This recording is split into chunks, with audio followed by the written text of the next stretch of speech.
Hey guys, it is Scott the Steehnroller Steehn with winnersandwhiners.com coming to you with a little bit of action here on Saturday, a little college football bowl action. We're going to take a look at two games. Hell, you know what? Let's call it a parlay, shall we? And before we get started on that, of course, a little housekeeping here up front. You guys would be so kind to, first of all, like and subscribe if you haven't done so already. Like this video, drop me a comment. Let me know what you think. Let me know what you're on today. We got 6 bowl games, 7 bowl games, got a lot of bowl games for the big bowl game Saturday.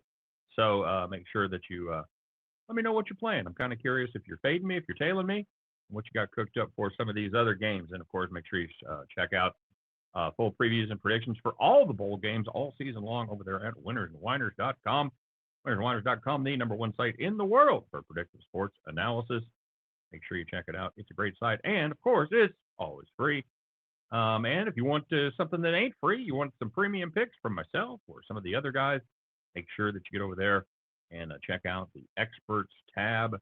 And we should even have a link here in the description of the video today. So that'll be even easier. So if you want to get our best plays this weekend, make sure you stop by and check that out and avail yourself of some great handicappers. All right. So there we go, guys. We're going to take a look. We're going to take a look at the first game on the schedule, and we're taking a look at the last game on the schedule. First of all, kicking off at noon Eastern time is the Birmingham Bowl, coming to you from, it's coming from Birmingham, Alabama, Protective Stadium there in downtown Birmingham. Troy Trojans take on the Duke Blue Devils. Troy favored by 7 in this one, and that's exactly who we are going to ride. Both these head coaches are headed elsewhere after the season. In fact, they've already kind of got a head start because neither one of them are going to be coaching in this game. Mike Elko going to take that job at Texas A&M. Good luck, Mike. That's a fun job. Jimbo Fisher says hi. And John Summerall is coach of Troy. He's headed to Tulane, where Willie Fritz, I believe, is retiring after a hell of a career there, turning that Green Wave program around. So good luck. Greg Gasparato, defensive coordinator for Troy, going to be the interim head coach for this game. And Trooper Taylor is going to be the interim head coach for Duke. Honestly, I don't really care. I just wanted to make fun of somebody with the first name of Trooper. That's just awful. But more importantly, are the players that aren't going to be available for this one, and it leans heavily on the Duke side. They are going to be without Riley Leonard. Of course, he got injured against Notre Dame in week number 5. He's headed elsewhere. The Devils, they didn't play well after he left. They won just 3 games after he was injured. Now they're going to be missing starters, not only at quarterback, starting running back, starting wide receiver, and their starting offensive lineman. I believe he's going to be I believe it's a center. Not positive, don't quote me on that. But it is an integral part of the offensive line. On the defensive side of the ball, not much better. 2 defensive linemen, linebacker, and 2 defensive backs. So that's not good. That's half your team right there that ain't going to be playing. Troy's going to be without their leading tackler, but honestly, that's about it. And this is a defense that was already really good, holding their opponents to just 17.2 points per game, and that's 10th in the country. This Troy team, by the way, you didn't hear a lot of talk about them, but they ran through the Sun Belt and played some pretty good football along the way. They've got a quarterback with some NFL size, 6'3" quarterback Gunnar Watson, averaged almost 260 yards passing this season per game, 27 passes, just 5 TDs, just 5 interceptions. However, I say 27 passes, 27 touchdowns, 5 interceptions. But this team is really kind of built around their running back, Kamani Vidal. He was second in the nation in rushing. And again, going up against the Duke defense that's missing 5 starters, I think Troy's going to be able to have their way with them on the offensive side of the ball. This is a Duke team.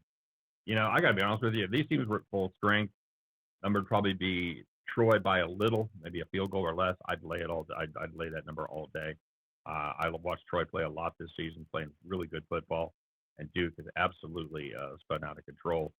A deflated balloon coming down the home stretch. Give me the Troy minus the touchdown right there.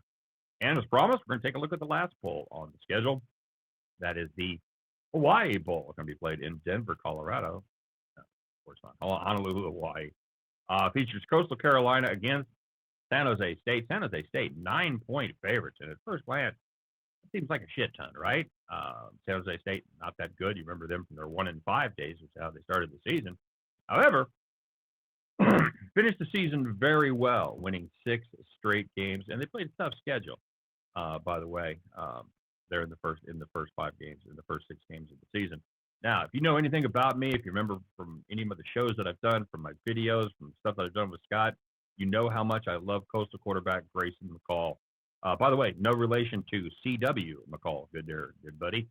But Grayson McCall, all he has done in his career, throw for 10,005 yards, 88 touchdowns, also rushed for another grand plus 1,113, and 18 more touchdowns. He's going to North Carolina State, I'm guessing, to try to improve his draft stock a little bit.